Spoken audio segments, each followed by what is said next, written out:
কলকাতার বুকে যদি লখনৌই ঘরানার স্বাদ পেতে চান তাহলে আসতে হবে আপনাকে কলকাতার লখনৌতে। এখানে কলকাতার লখনৌ বলতে যেটা বোঝাচ্ছি সেটা হচ্ছে গালাওয়াট। গালাউটি কাবাব বা আওয়াধি কুইজিনের যে সমস্ত পদগুলো আছে, অর্থাৎ লখনৌই বিরিয়ানি, গালাউটি কাবাব বা টুন্ডে কাবাব, যাই বলুন আপনি, টাংরি কাবাব, কাকড়ি কাবাব, অর্থাৎ কাবাবের সম্ভার এবং গুনাগোস, লখনৌই বিরিয়ানি, এই ধরনের যে খাবারগুলো আছে সেগুলোর স্বাদ যদি আপনি পুজোয় পেতে চান বা সেই স্বাদগুলো আপনি যখন খুশি পেতে চান তাহলে আপনাকে আসতে হবে সল্ট লেকের গালাওয়াটে। এই গালাওয়াটে এলে আপনি যে জিনিসটা পাবেন সেটা হচ্ছে একদম অথেন্টিক লখনৌই বিরিয়ানির স্বাদ। কলকাতা বিরিয়ানি, হায়দ্রাবাদি বিরিয়ানির পাশাপাশি যে বিরিয়ানিটা সব থেকে বেশি নজর কাড়ে সেটা হচ্ছে লখনৌই বিরিয়ানি। আগেকার যুগে যখন নবাব ওয়াজিদ আলী শাহ কলকাতায় চলে আসেন তখন এখানে তিনি বিরিয়ানিতে আলুর প্রচলন করেন, কিন্তু তার আগে যখন লখনৌতে ছিলেন তখন বিরিয়ানির মধ্যে গোটা মশলার ব্যবহার দেখা যেত এবং সেই বিরিয়ানি কিন্তু অনেক বেশি হালকা হতো। সেই বিরিয়ানির গল্প ভেতরে গিয়ে খেতে খেতে করা হবে। তার আগে বলে দিই, আমি সন্দীপ, আপনারা দেখছেন বেদুইন ফুডি। সঙ্গে থাকুন, খেতে থাকুন, সুস্থ থাকুন।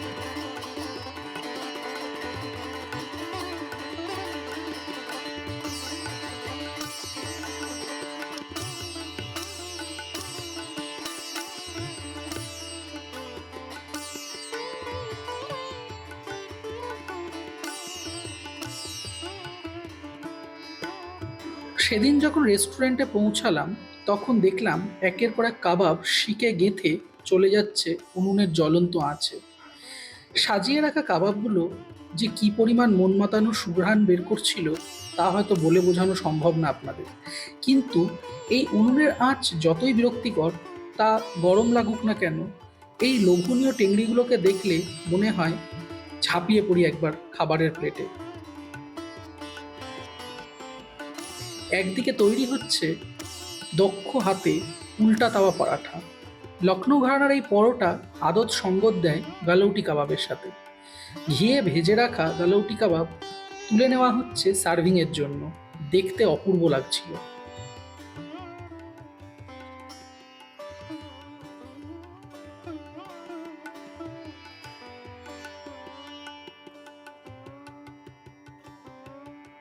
কি দারুণ লাগছে না কাবাবগুলো!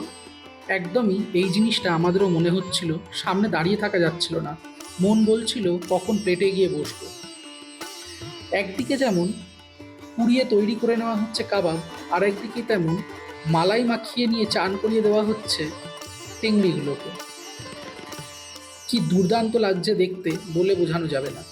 চলুন আর দেরি না করে খাবারের প্লেটে বসা যাক। গালাওয়াতে এসে যে কাবাবটা না খেলেই নয় সেটা হচ্ছে গালাউটি কাবাব। গালাউটি কাবাব মূলত লখনৌতে টুন্ডে কাবাব নামে পরিচিত। নবাব ওয়াজিদ আলী শাহ যখন বয়স হয়ে যায় তখন তিনি স্বাভাবিকভাবেই দাঁত ছিল না, দাঁত পড়ে যায় এবং এর ফলে উনি শক্ত কিছু খেতে পারতেন না। কিন্তু বাবুর্চিদের ওপর কড়া হুকুম যে তাকে মোগলাই খানা দিতেই হবে।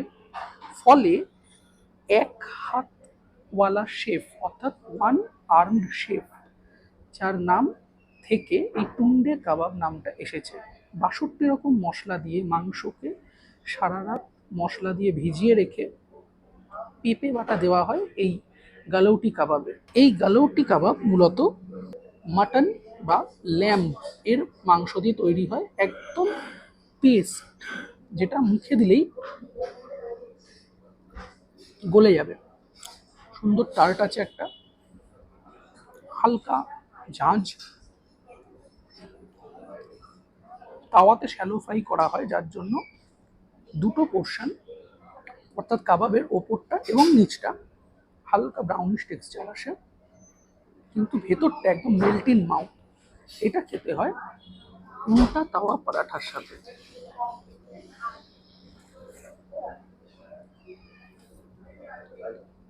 উল্টা তাওয়া পরাঠা বেসিক্যালি একটা দিক এরকম সাদাটে টেক্সচার হয় এবং আরেকটা দিক ক্রিস্পি টেক্সচার হয়। যেহেতু তাওয়াটাকে উল্টো করে তার মধ্যে হালকা করে তেল ব্রেজড করে এই কাবাব, এই পরোটা তৈরি করা হয়, সেই জন্য এটিকে উল্টা তাওয়া পরাঠা বলা হয়।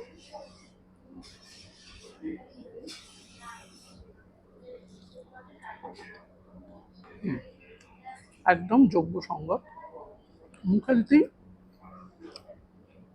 পরোটার যে কামড় শুধু সেটুকুই, বাকিটা মুখের মধ্যে বিভিন্ন টেস্ট ঘোরাফেরা করতে করতে আপনি বুঝে যাবেন কেন আপনি গালাওয়াটে আসবেন। যদি অথেন্টিক লখনৌই খাবারের স্বাদ পেতে চান তাহলে অতি অবশ্যই একবার এখানকার গালাউটি কাবাব টেস্ট করবেন, সেটা বলাই বাহুল্য। এর আগে বহু জায়গায় গালাউটি কাবাব খেয়েছি, কিন্তু এই স্বাদ বহুদিন পাইনি। কোথাও গালাউটি কাবাব একটু শক্ত হয়ে যায়, কোথাও গালাউটি কাবাবের মধ্যে টেস্ট ডিফার করে, কারণ ৬২খানা মশলাকে কন্ট্রোল করা এতটা সহজ কথা নয়। কিন্তু এখানে একদম প্রপার ওয়েতে এই গালাউটি কাবাব বা টুন্ডে কাবাব যেটাই আপনি বলবেন সেটা তৈরি হয়েছে, একদম একঘর খেতে। এরপরের যে কাবাবটা নেব সেটা হচ্ছে মুর্গ বান্ন কাবাব। এনারা ক্লেম করেন যে এটি একটি ডিমের র্যাপার দিয়ে তৈরি করা এবং ভেতরে চাঙ্ক অফ চিকেন।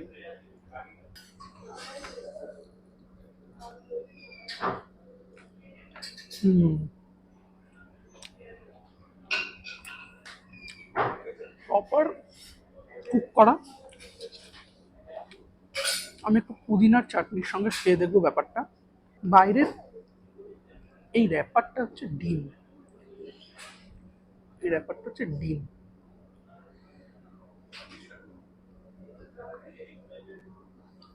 এবং তার ভিতরে এরকম জুসি আর ময়েস্ট চিকেন, হালকা পেঁয়াজ দিয়ে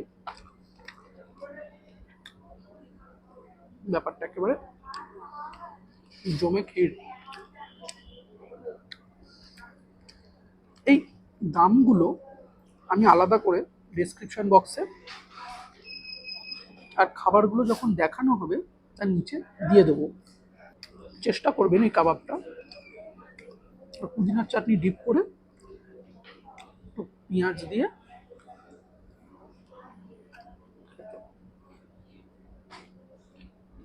জম্পেস খেতে। বিশ্বাস করুন, এতদিন ধরে টিক্কা কাবাব, মালাই কাবাব, রেশমি কাবাব খাচ্ছি, কিন্তু এই মুর্গ বান্ন কাবাব মন জিতে নিয়েছে একেবারে। আমি আরেকটা পিস একটু ডাইসেক্ট করে দেখাই কতটা ময়েস্ট।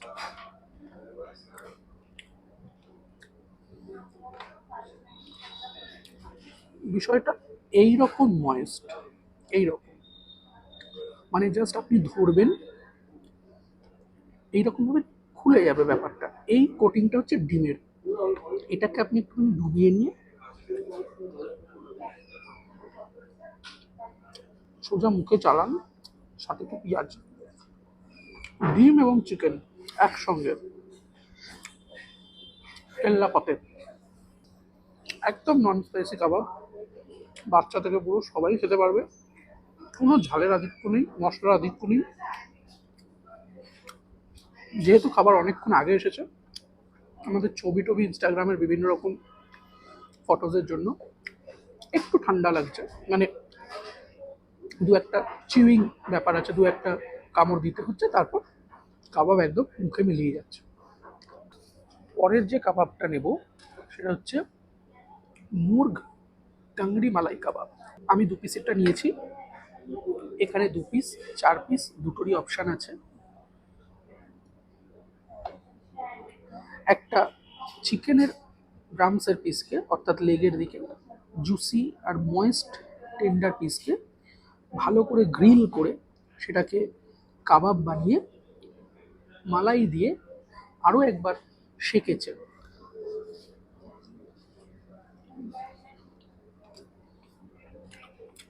ক্রিমের অল্প মিষ্টতা, তবে সেই মিষ্টতা আপনার মুখে লাগবে না, কারণ চিকেনের যে ফ্লেভারটা আছে সেটা একদম ইনফিউজড হয়ে গেছে মুখের মধ্যে দেওয়া মাত্রই। সেটার যে একটা সুইটনেস, তার একটা স্পাইসনেস, এই জিনিসগুলো মিলেমিশে একাকার হয়ে গেছে, ফলে এই টেংরি কাবাবটা মালাইয়ের যে টেস্ট সেটাকে জাস্টিফাই করছে। এটার সাথে কোনো চাটনি আমার প্রয়োজন নেই, একটু পেঁয়াজ নেব, একটু উল্টা দেওয়া পরাঠা দিয়ে জুসি চিকেনের পিস,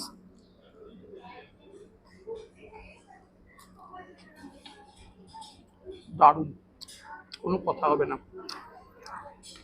অনায়াসে আপনি একাই 2 পিস সাবার করে দিতে পারবেন। কোনো দিকে তাকাবেন না। পুজোর সময় এলে বুঝে অর্ডার করবেন, তার কারণ খাবার আপনার পক্ষে কম পড়তে পারে, এটুকু কথা দিলাম। বাইরে এখনই যা লাইন পড়েছে তাতে এখানকার খাবার যে গুণমানে উন্নত সেটা আলাদা করে বলার দরকার পড়ে না। এই বিরিয়ানির সাথে আমরা নিয়েছি ভুনা গোস্ত।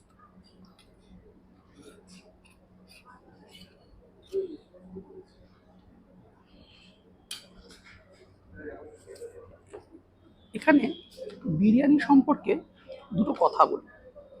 এক, এখানে যেটা পরিবেশিত হয় সেটা একদম আদত লখনৌই বিরিয়ানি, কিন্তু এখানে কাস্টমারের রিকোয়েস্ট থাকলে এনারা সেই বিরিয়ানিতে কিন্তু আলু দেন। অর্থাৎ আপনি কিন্তু এখানে কলকাতায় বসে আপসেট হওয়ার কিছু নেই যে লখনৌই বিরিয়ানিতে আমি কেন আলু পেলাম না। আপনি অবশ্যই পাবেন, কিন্তু সেটা আপনাকে বলতে হবে। আমি যেমন বলেছি সেই জন্য আমি এখানে বিরিয়ানিতে আলু পেয়েছি। এক পোর্শন বিরিয়ানিতে 2 পিস এইরকম সাইজের মাটন থাকে, চাল বেশ ঝরঝরে, এবং লখনৌই বিরিয়ানি যেটা সব থেকে বেশি বড় বৈশিষ্ট্য অর্থাৎ খাড়া মশালা। এখানে আপনি এলাচ, লবঙ্গ, দারচিনি এই সমস্ত মশলা গোটা পাবেন। সুতরাং ক্যারেক্টারিস্টিক্স বা বৈশিষ্ট্যের দিক থেকে হায়দ্রাবাদি বিরিয়ানি এবং কলকাতা বিরিয়ানির পাশাপাশি লখনৌই বিরিয়ানি যে একটা অন্য জায়গা তৈরি করবে খুব তাড়াতাড়ি, সেটা আর বলে দিতে হয় না। আমি একটু কাছ থেকে দেখাতে বলবো। বিরিয়ানির চাল একদম পুরো ঝরঝরে, এবং এরকম অরেঞ্জ রাইসের পাশাপাশি এরকম সাদা রাইসও আপনি পাবেন। ফলে ইদ্রিসের বিরিয়ানি বা লখনৌতে যে ধরনের স্ট্রিট বিরিয়ানি আপনি দেখে অভ্যস্ত, সেই রকম বিরিয়ানি কিন্তু আপনি এখানে পেয়ে যাবেন। বিরিয়ানি খাওয়ার একটা নিয়ম আপনাকে বলে দিই। অল্প মাংস নেবেন বিরিয়ানিতে, একটু আলু নেবেন, দিয়ে জয়মা বলে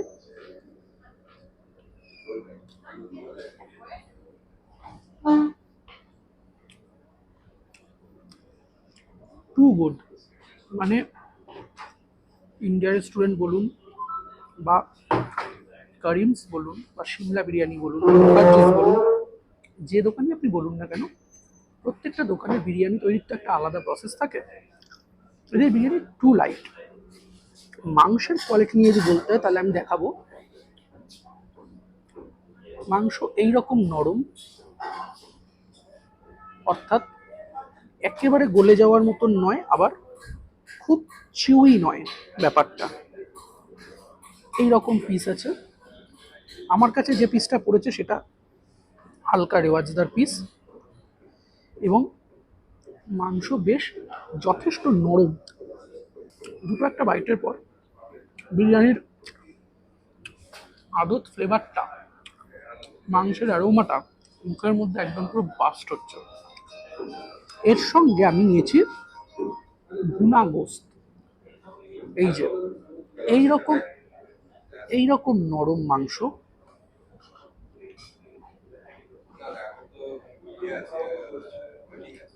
জাস্ট নেবেন, বিরিয়ানিতে মাখাবেন,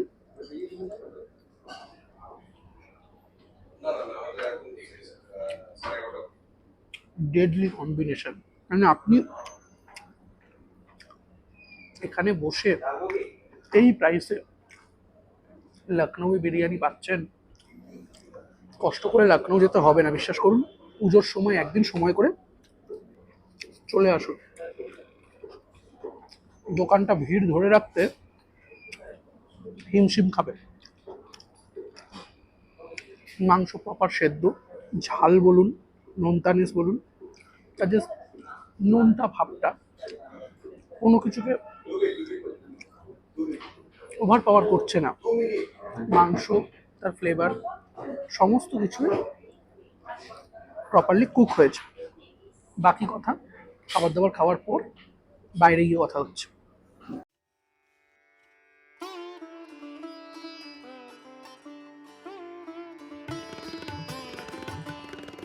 12টা থেকে নন স্টপ, মানে যতক্ষণ আমার খাবার থাকবে বা যতক্ষণ ক্রাউড থাকবে ততক্ষণ।